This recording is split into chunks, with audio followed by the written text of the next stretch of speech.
All right, I'm here with an updated look at my PlayStation 5 collection, 5 years into the system coming out, which is still kind of crazy to think, like, it's already been 5 years of this thing. It still feels kind of new, but I really like the PlayStation 5. I don't have a PlayStation 5 Pro. I still am rocking the launch day PlayStation 5 console that I, bought when it came out. But I feel like that's just more than enough. I don't really feel like I need an update or anything like that, so pretty happy with it. But I know a lot of people, the joke is, the meme is that there's no games for PlayStation 5. I feel like people are not looking in the right places, because I feel like there's plenty of great games on the PlayStation 5. The first party output has definitely been a lot slower than the PlayStation 4, but other than that, it's still, the third party stuff has been great. The first party stuff that we've had has been pretty solid. I really have no complaints with the PlayStation 5. I know there's been a lot of, I do have complaints. There's been plenty of games as a service games. Sony tried to get into that and trying to get into live service games and really fizzled out. You had some really big duds, and some duds probably upcoming if they aren't canceled. But as far as single player games, which is what I play for the most part, I've been pretty happy with the system. So I will dive into my collection now. I have here Alan Wake, the original one, remastered. This is somewhat hard to find, the PS5 physical version of it, which is interesting. I also have Alan Wake 2. They finally made a physical of this, so I was never crazy about the original Alan Wake. I played for the first time on this remastered, and I wasn't thrilled with it, but I really liked Control. And then playing Alan Wake 2. Alan Wake 2 was my favorite game of the year it came out. One of my, I would say, top 5 favorite games of this generation. Alan Wake 2 is excellent. Alan Wake 2 is an awesome game, but and Alan Wake is not bad by any means. I just don't think it's nearly as good as the second game. Remedy's a really awesome studio, and I'm, looking forward to what's coming next with them. But yeah, highly recommend Alan Wake 2. I am a survival horror game fan, so I did pick up the Alone in the Dark when it came out. It's not bad. The gameplay, it is definitely lower budget. It is not AAA by any means. And the story is not great, but some of the exploration, some of the gameplay, some of the puzzles, pretty good. You can get this game pretty cheap now, and if you like, survival horror games, and you don't have super high expectations for it, I would give it a go for sure. It is not bad at all.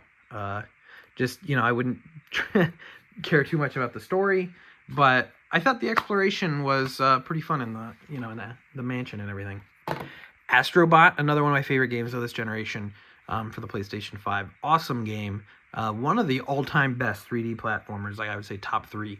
The best non-Mario 3D platformer of all time. Awesome game. Really fun platinum.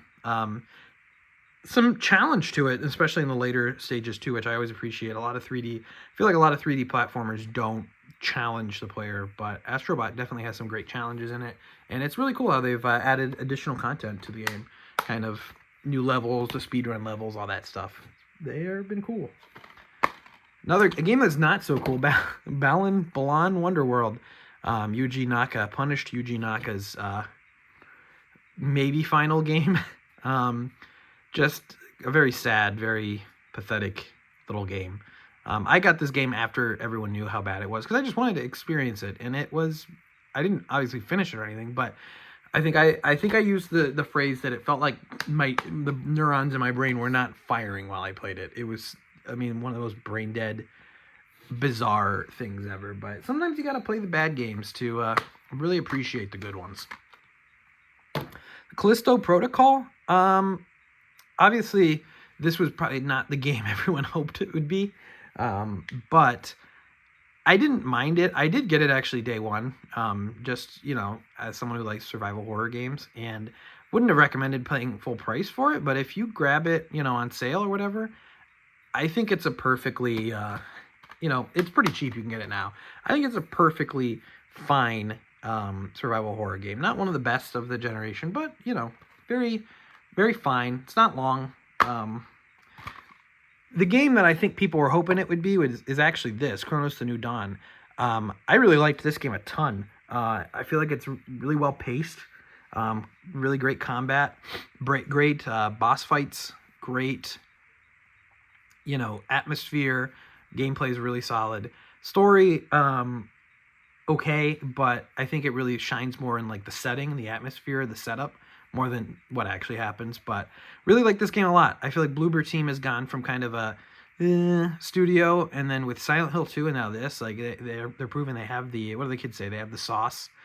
They definitely have it. So really recommend Cronos.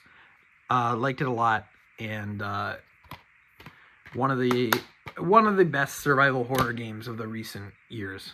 Really surprised me. People are gonna hate me for this one. Clair Obscur Expedition 33. Got it when it came out. I didn't finish it. I started it up, and I was kind of like, I'm not in the mood for a turn-based RPG. I'm not in the mood really for that. And put it down. Didn't finish it. I'm going to get back to it at some point because I know how well regarded it is, but was not on the Clair Obscur train when everything blew up with that one. But respect it a lot. I think it's really cool to see these games that aren't AAA but are still really great. A $50 game, that's awesome, from a smaller studio, come out here and do this stuff, and where a lot of AAA games are not exactly thriving. Control Ultimate Edition. I just wanted a physical copy for the collection. I played this for the first time on PlayStation Plus. It was free on PlayStation Plus with membership. Played through it. Really liked it a lot. So I wanted to have a physical copy, so I picked up a physical copy. Great game. I really like it, and looking forward to the sequel. The Dead Space remake. I'm just not realizing how great this generation has been for survival horror. After PS4 generation was not, most of it was not great, and PS3 generation certainly wasn't. But this generation's been great for survival horror, and the Dead Space remake. I don't think I like Dead Space as much as a lot of people do, but I still like it. The first game's good. I've only ever played the first game, so that might be why. I played the first game, and then I played the remake, and the remake is better in every way. It really kind of just replaces the original in my mind, at least. But I like the Dead Space remake quite a bit. Very good. Another game you can get for reasonably cheap as well. So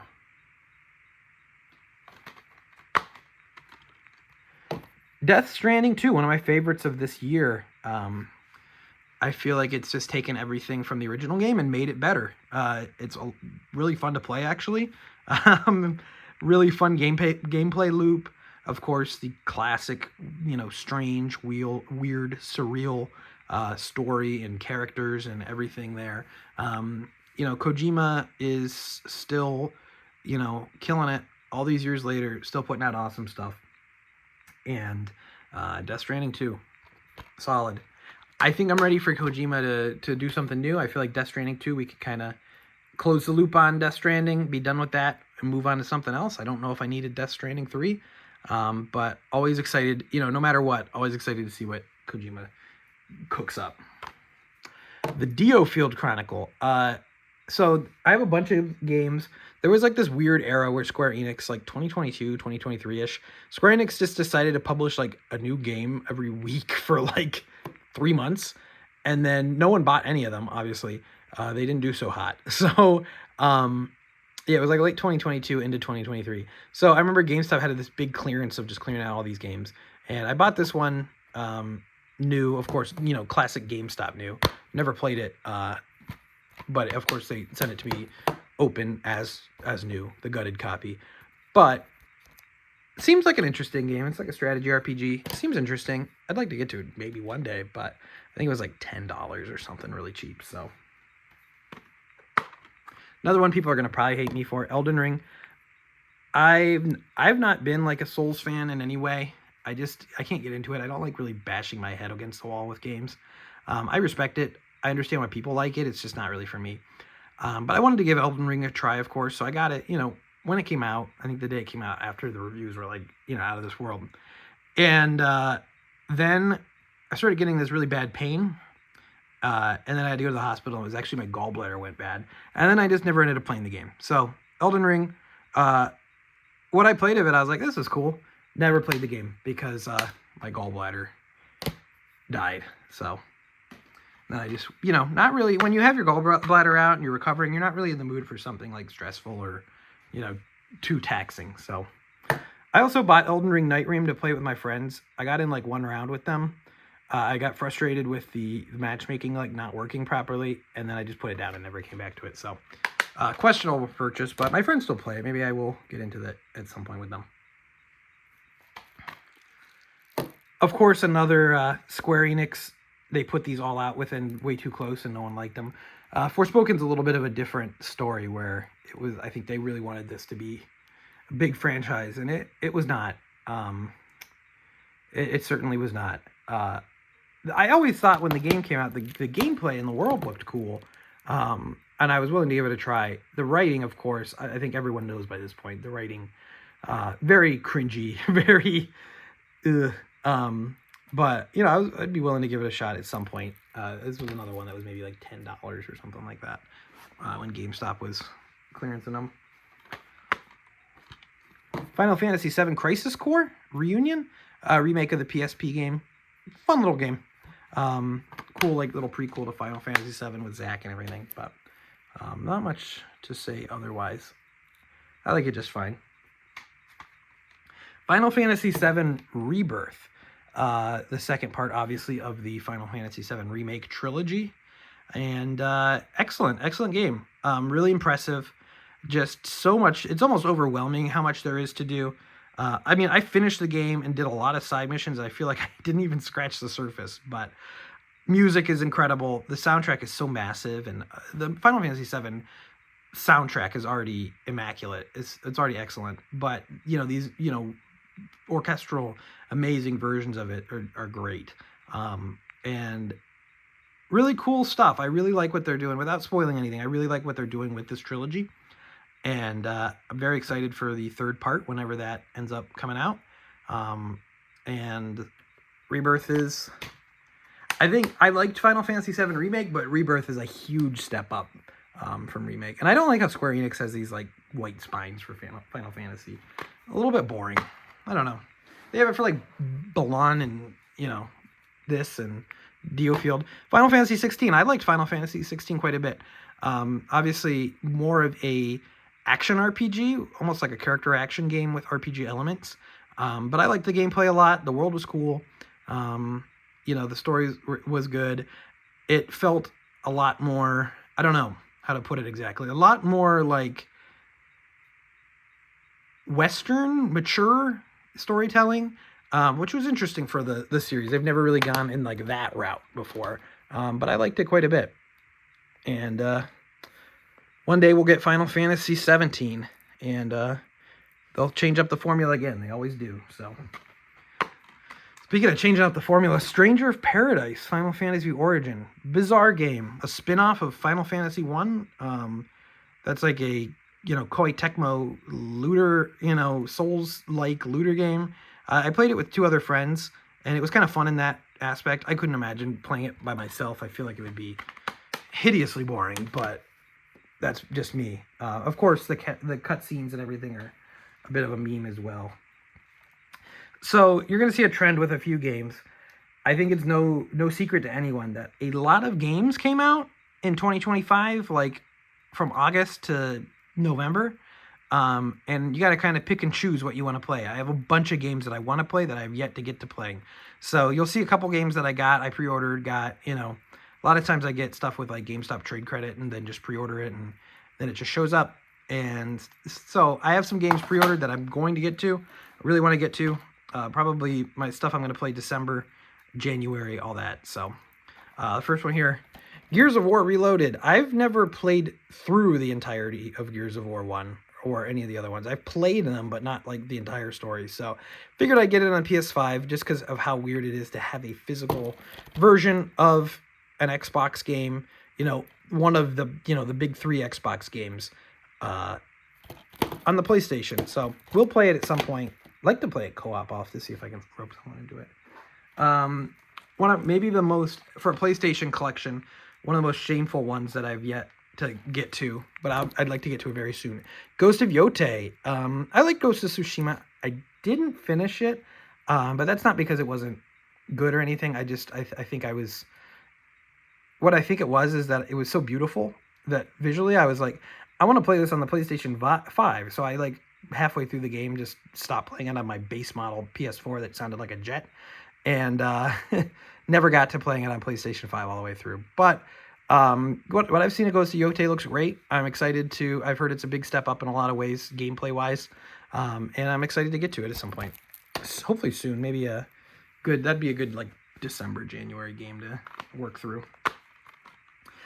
Ghostwire Tokyo. This is Tango Gameworks before they were shut down and then brought back to life under Krafton, which is arguably a fate worse than death.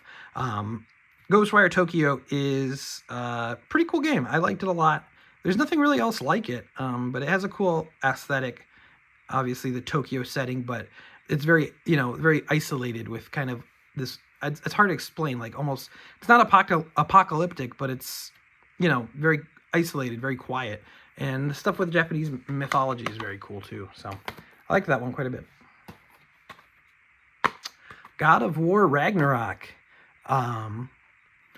Great game. I had a lot of fun with it. I really like these God of War kind of, reboot Norse mythology games. I really like both of them. I think I like Ragnarok a little bit better, but I liked them both a lot. There's definitely that kind of Sony third-person fatigue with the crouching between like a rock to get through an opening to hide a loading, or there's a section where you play as God of War's son, God of War's son, and like pick like paint flowers or something that was terrible. But otherwise, a lot of fun, great combat. I like the heavy combat. I didn't really like playing as his son, to be honest, but I like the heavy Kratos combat. Feels good to play, very satisfying. Gotham Knights, wasn't crazy about this one. It was fine. I didn't finish it. It was just kind of whatever. For, this came out, I think, like 2022, so it was like 9 years after Arkham Origins, which W Games Montreal worked on before that. Not great, but I think WB Games tried to get into the games as a service and tried to kind of make this like a not great. Another one I haven't got to yet. I got this especially because I figured this would be a low print run and I wanted to grab it before it, vanished off the face of the earth. Hotel Barcelona. This is Suda51, Goichi Suda, working with Swery to do a game. So it's like Swery's studio, but they're kind of working together. It looks like a kind of a 2D action game. I haven't really heard too much about it, but the pedigree is it's interesting enough to at least get me to check it out. And it's also, I think, only $20 or $30. It was inexpensive, so that made it nice too. Lego Horizon Adventures. I like the Lego games. I like just they're kind of good podcast, like gonna just grind away, find some collectibles, and try to get a platinum. Lego Horizon Adventures, so boring. It's not like the traditional Lego games. It's a very boring, focused on combat that wasn't very good. Don't know what they were thinking with this one. It's not Traveler's Tales. They didn't develop it, so it's kind of like those, but they took all the fun out of it. Wasn't huge on Lego Horizon Adventures, and that's also the only only Horizon game I've ever beat. I didn't beat the first one, and I didn't play the second one, so only Horizon game I ever beat. So I don't know. Lego Star Wars Skywalker Saga. It was a fun one. It took forever to make. A lot more like AAA, quote unquote, than the other Lego games, but pretty fun. Life is Strange True Colors. I think this series probably should have just stopped after the first one. And I liked that prequel game too, but I didn't finish this one. Maybe I played like maybe the first 2 chapters and it just didn't grab me. I didn't play the second one, but I played that demo and it was just like depressing for 2 hours. I don't know. And I heard the fourth one wasn't great. If I'm missing out on something here, let me know, but I don't really feel like I am. This is the Like a Dragon Gaiden, The Man Who Erased His Name. This game was not released in the United States physically. It was released as a digital-only game, but I imported this from PlayAsia, the Japanese version, and it is, if you put the disc in your system, obviously PlayStation 5 is region free. It is just the game that you would get if you would download it. Like, everything's in English, trophies are in English, has the English voice acting if you're looking for that. It is essentially as if you just bought it out in the store, but you have a disc for it. So that's always a nice option to have. Like a Dragon Infinite Wealth. Platinum to this one, like 115 hours. Absolutely devoured this game. Had a blast. Some of the best side content in the whole series. They really refined like the RPG gameplay, and just there's like a whole Animal Crossing mode that's really fun. There's like a Pokemon mode where you have like these guys who just fight as your Pokemon. Crazy stuff. Ton of fun. Story, I think it was a little bit weaker than Like a Dragon, like Yakuza Like a Dragon, Yakuza 7. But Yakuza 8 still a great game. Pirate Yakuza in Hawaii. This was a fun one. I liked the ship combat. I thought that was a lot of fun. Side content's pretty good. I like that they're doing these kind of in-between games, between the big ones. So you have like a Dragon Gaiden showing you what your Kiryu was doing at the time. Then Majima, you see what he's doing. He's a pirate now. A little bit jump the sharky, but I thought it was fun. Like a Dragon Ishin, this was a PlayStation 4 game that only came out in Japan that they kind of pseudo remade for PlayStation 5. It takes place, I forget when exactly it takes place, but it takes place in, like, you know, samurai era Japan, and the characters are not the same characters as you know, the ones obviously in the modern Yakuza games, but they are the same like character models, almost as if they're like playing that character. It's an interesting idea, and it was fun. I like that one. Lost Judgment. This is the kind of sister series to the Yakuza series. They only have 2 of them. I hope they make a 3rd one. I really like these. They're, instead of, you know, Yakuza, they are, you know, detective games, but they're set in the same world, have the same maps and everything. I would assume we would get a 3rd one where, you know, Yagami and the crew go to Hawaii now that we have the big Hawaii map that they got to get their money out of. But we got Yakuza Kiwami 3, which I'm looking forward to. Yakuza 3 was the first one that I played. Guardians of the Galaxy, Marvel Guardians of the Galaxy. Fun game. I really liked this one. I didn't know what to expect because obviously the Avengers game was not exactly what everyone was looking for out of Square Enix, but Eidos Montreal came up with a pretty cool game and a lot of fun. Good story, really cool environments, and fun gameplay. Pretty funny game. Kind of one of the surprise games of the year it came out, I think 2021, but I really liked that one. Marvel Midnight Suns. Heard good things. This is like Firaxis, who do all of the like kind of strategy sim games, and this is like a, you know, a strategy game. I don't love that it's card based, but I've heard great things about this one, so I got it on sale pretty cheap, and hope to. I checked it out for a minute, but it wasn't what I was in the mood for. But at some point. Spider-Man Miles Morales, fun little launch game. Cool to have it on the launch of the system, and it was a great launch game. And cool, you know, if you're going to make us wait a long time between, you know, main releases, it's always cool that they have the opportunity to throw a little side game in the mix. And Miles Morales was a good one. And of course I have Spider-Man 2, very fun game, mechanically great. Story, somewhat of a step down from the first one. I also just think that the writing is a little bit, I don't know, a little bit corny. Not horrible.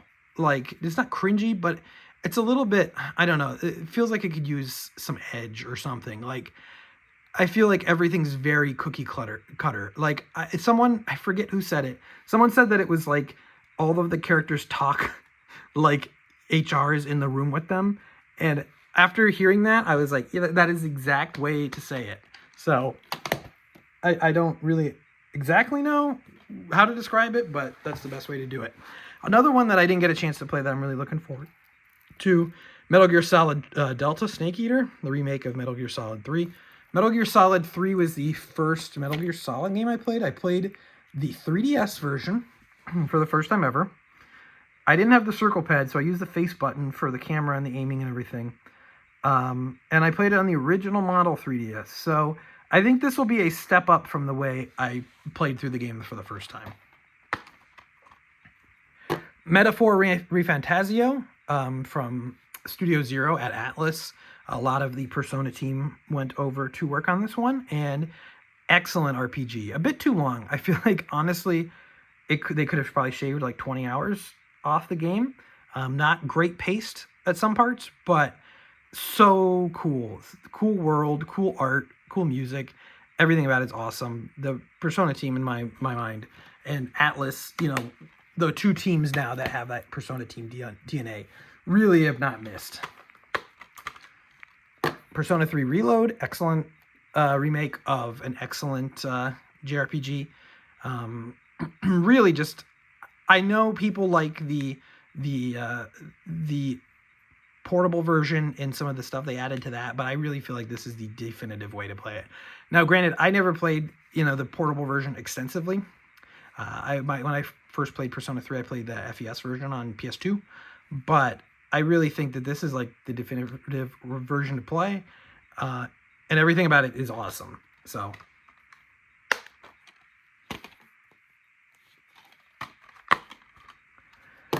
the Quarry, a fun, supermassive, story-based kind of horror game. Neat premise. I know they did like that dark pictures anthology that people didn't exactly care for, but that's another one you can get for cheap, and it's, a fun game to play for like a weekend. Ratchet and Clank Rift Apart. I like this one. I feel like this is kind of forgotten when people talk about like PS5 exclusives and first party games, but I thought it was really good, really fun. Ratchet and Clank, I feel like, always delivers at least something that is pretty solid, pretty fun. I don't know if when you play Ratchet and Clank game, I don't think ever going to get the best game of all time, but you always get something, reliably fun. Resident Evil 4 Remake. I know people aren't crazy about remakes, and there are a lot of them, but I really appreciate these remakes and being able to see these games, especially in the early 3D era, PS1, PS2 being able to be remade.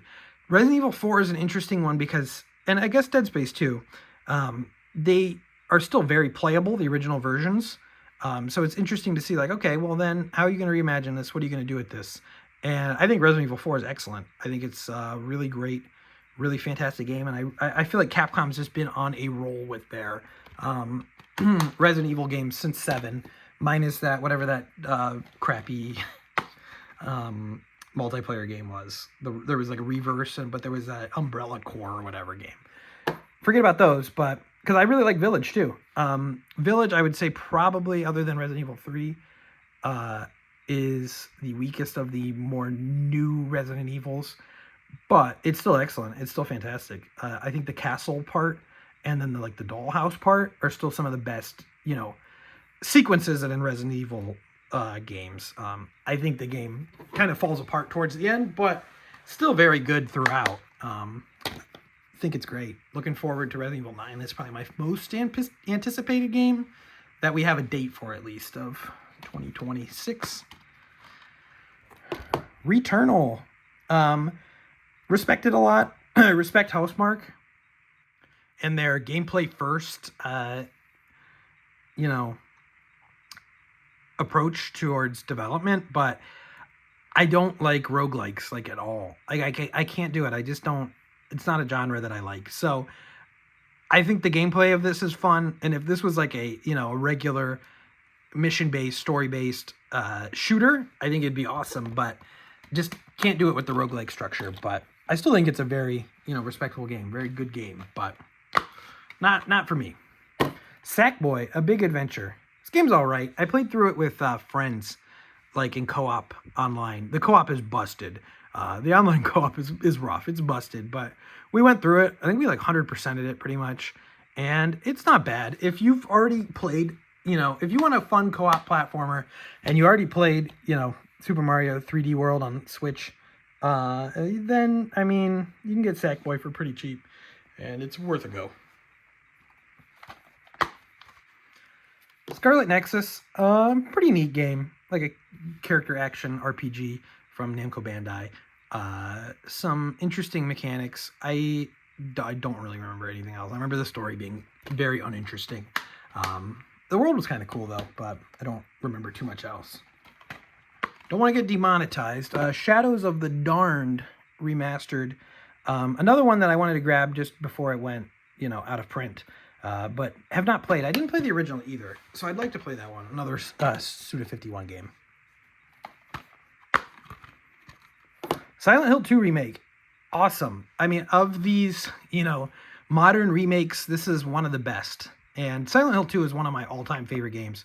It's definitely top 5 favorite games of all time. And the remake, I really think, is just as good as the original, just in different ways, obviously. They absolutely knocked it out of the park. Like, best case scenario for a remake like this.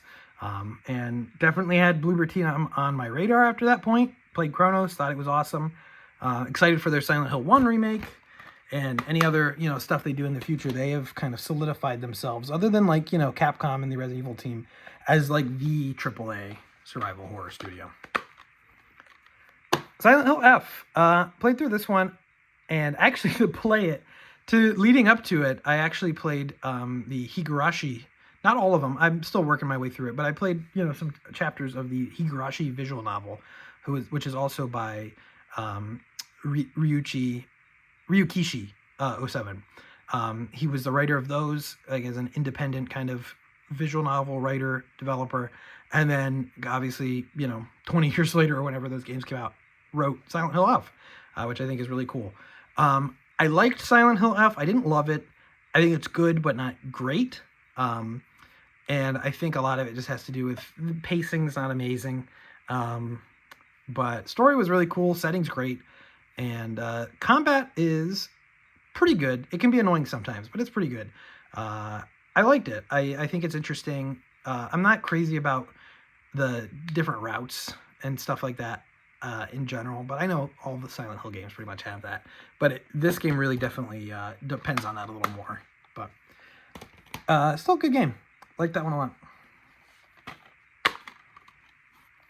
Sonic Frontiers. I actually streamed this on, it's like the only game I've ever really streamed on my YouTube channel, but when it came out, I figured I'd give it a go. It wasn't exactly captured with it, but it's not bad. I mean, it's better than a lot of the games that Sonic was, getting for a while. Soul Hackers 2, not really for me. I gave it a shot, but as a big Atlas fan, I wasn't hooked.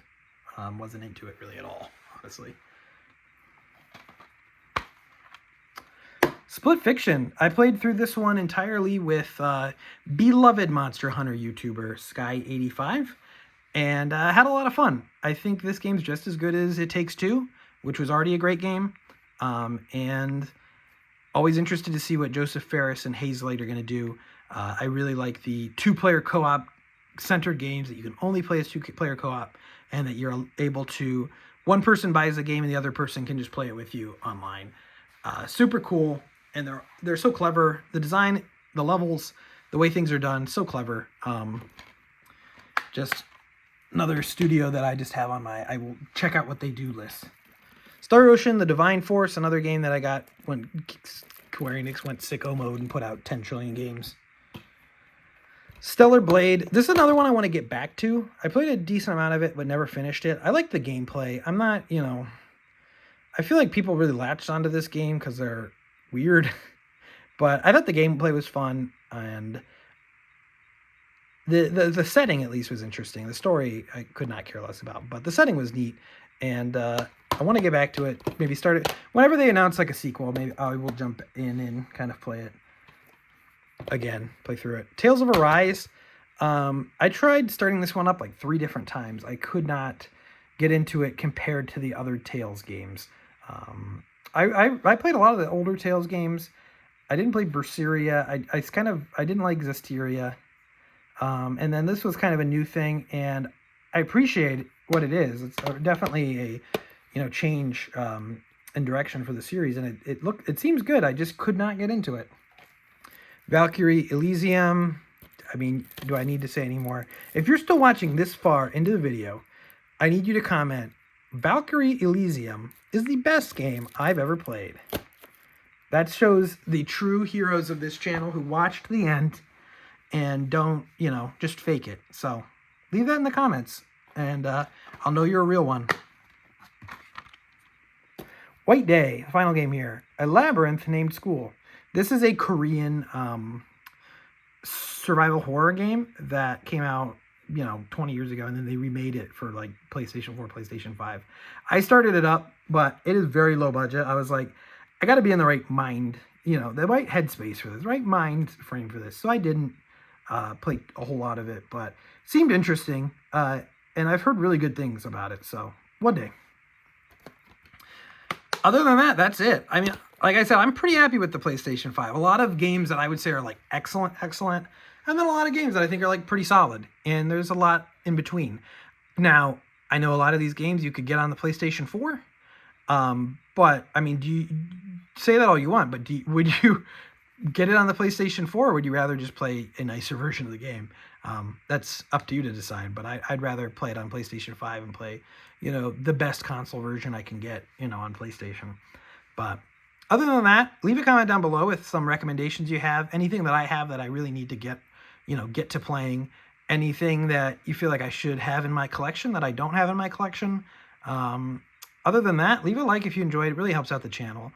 Subscribe if you're not already subscribed. And until next time, I'd like to thank you for watching.